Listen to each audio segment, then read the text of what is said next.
con fuertes caídas y una agenda muy intensa en términos políticos en toda América Latina.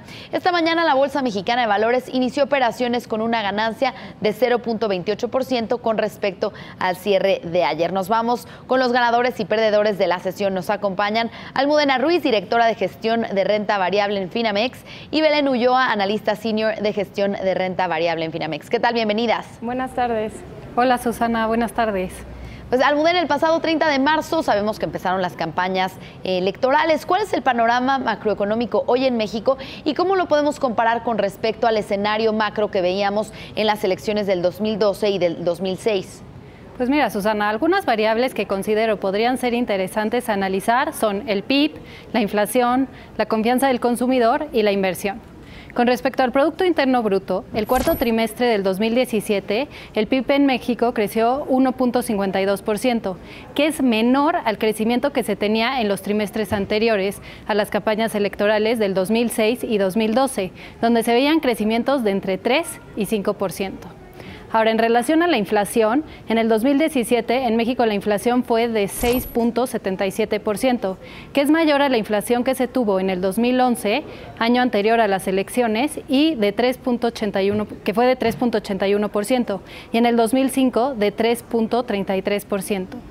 Por otro lado, si vemos la confianza del consumidor, que mide qué tan optimistas o pesimistas están los consumidores con respecto a la economía en el futuro, el dato es más bajo comparado con lo que se vivía en el año 2012 y 2006. El promedio de este dato en los primeros 2 meses del 2018 es de 83, mientras que en los primeros 2 meses de 2012 era de 94 y en el 2006 de 108. Y por último, en cuanto a la inversión, podemos analizar la inversión extranjera directa, donde vemos un crecimiento de 29,000 billones de dólares en el 2017, mientras que en el 2011 fue de 25,000 millones y en el 2005 de 26,000 millones de dólares. Sin embargo, la inversión fija bruta, que representa los gastos realizados en maquinaria y equipo, así como los de construcción, se ha desacelerado en el último año, mientras que en los otros años electorales tenía crecimiento. Entonces, como conclusión, algunos datos macroeconómicos son más débiles al inicio de campañas este año que en los 2 procesos electorales anteriores. Y sumado a esto, existe una percepción de inseguridad y corrupción que ha generado entre la gente la búsqueda de una alternativa que se ve reflejado en las encuestas, donde el candidato con mayor ventaja hasta el momento es Andrés Manuel López Obrador, quien se posiciona como el candidato del cambio.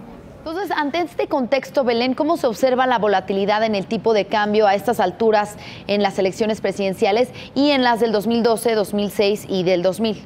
Lo que hemos visto en los 3 procesos electorales pasados es que hubo una apreciación en el tipo de cambio a principio de año, lo cual coincide con lo que hemos observado en el proceso actual.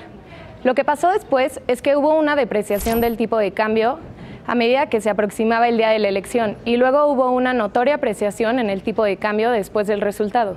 Esta apreciación del peso se dio en cada una de las elecciones a principio de año, más o menos por febrero o marzo, y posteriormente el peso se depreció más del 9%, también en cada uno de los casos.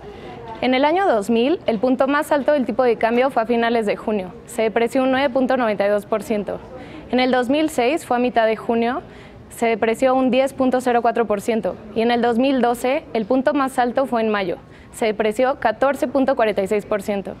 Este año ha coincidido con los años electorales anteriores, pero este año influye sin duda factores de incertidumbre ajenos al proceso electoral, como son las expectativas sobre el Tratado de Libre Comercio y que el dólar se ha estado debilitando contra otras monedas emergentes. Entonces, si consideramos esta volatilidad relacionada solo con el proceso electoral, podemos suponer que el comportamiento va a ser similar al de los 3 procesos anteriores. Y habrá que ver aunado estos factores, como decías, de la incertidumbre del Telecán. Por otro lado, Almudena, ¿cuáles son las principales preocupaciones que tiene el mercado mexicano y el mercado estadounidense ante estos escenarios de incertidumbre? Pues mira, en las próximas elecciones se verá un voto o por la continuidad en las políticas o el voto por una alternativa. Y esto ha causado incertidumbre y preocupación tanto a inversionistas mexicanos como extranjeros, debido a que el candidato de Morena, que es el favorito hoy en las encuestas y se ve como el candidato del cambio, ha declarado la intención de desafiar algunas de las reformas aprobadas en los últimos años. Por ejemplo, ha declarado que probablemente pare la implementación de la reforma energética y que intentará cambiar la reforma educativa. También ha hablado sobre detener algunos proyectos específicos, como por ejemplo el nuevo aeropuerto de la Ciudad de México. Al haber elecciones, también de Congreso, existe el temor de que gane puestos en el Congreso que puedan ayudarlo a impulsar políticas como pueden ser la intervención del mercado, los subsidios al sector agrícola o aumento de gasto fiscal, entre otras. Y estas medidas podrían deteriorar la confianza y la actividad económica. Otro tema que no podemos olvidar es la renegociación del Tratado de Libre Comercio. En caso que no se llegue a un acuerdo antes de las elecciones, el proceso de renegociación podría ser más complicado y causando mayor incertidumbre.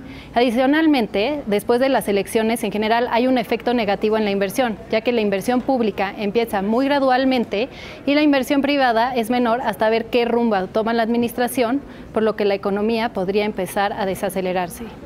Y por último, un escenario que podría causar nerviosismo sería un resultado electoral en el que se cuestione la legalidad del proceso, que como consecuencia podría tener un debilitamiento de las instituciones y del Estado de Derecho. Pues finalmente, Belén, ¿cuál es el posicionamiento de los candidatos hoy y qué factores podrían cambiar esas posiciones en las encuestas? Aun cuando en distintas encuestas muestran preferencias electorales diferentes, en la mayoría de estas encuestas López Obrador se encuentra en primer lugar con 42.40% de intención de voto. De hecho, de febrero a marzo, según el índice de Bloomberg, AMLO subió de 39 a 42.4% en las encuestas. Anaya bajó de 29.6 a 24.9%. Y Mitt también bajó de 24.10 a 22.8%. Y Zavala, que es la única candidata independiente, aumentó de 4.3 a 6.8%. Y como bien dice Susana, hay factores que pueden alterar este posicionamiento de aquí al día de la elección en julio, ya que apenas están empezando las campañas. Y como hemos visto en otras ocasiones, no siempre el resultado es lo que se esperaba. Tampoco hay que olvidar que el PRI cuenta con gran experiencia en las campañas, que hay muchos votantes aún indecisos y falta tomar en cuenta la segunda opción de voto, en caso de que el candidato que se había pensado ya no se le vea posibilidad de ganar. Y hablando de las campañas, un factor también que ha influido en el posicionamiento de los candidatos de las elecciones pasadas han sido los debates. En el 94, cuando fue el primer debate en México entre candidatos presidenciales, Diego Fernández de Ceballos, candidato del PAN, subió de 9 a 26% en las preferencias electorales. En el 2000 hubo 2 debates y el segundo fue un éxito para el candidato del PAN, que era Vicente Fox. En el 2006 hubo 2 debates y López Obrador, que tenía las preferencias electorales, faltó al primero y esto hizo que bajara su popularidad. Y en el debate del 2012, Josefina Vázquez Mota, que ocupaba el segundo lugar, pasó al tercero. Por lo que habrá que ver cómo se van dando las campañas. Aún no hay nada definitivo. Pues sí, aún no hay nada definitivo y habrá que estar monitoreando pues estas variables macroeconómicas que se pueden ver afectadas por diversos factores, entre ellos este proceso electoral en México. Muchas gracias por el análisis de hoy, Almudena Ruiz, directora de gestión de renta variable, y Belén Ulloa, analista senior de gestión de renta variable de Finamex. Muy buenas tardes. Gracias, buenas tardes. ¿Y cómo cerraron las bolsas en Wall Street? Saludo con gusto a mi compañera Carla Palomo, corresponsal del financiero Bloomberg en Nueva York. ¿Qué tal, Carla? Muy buenas tardes. Hola, ¿qué tal? Muy buenas tardes, Susana.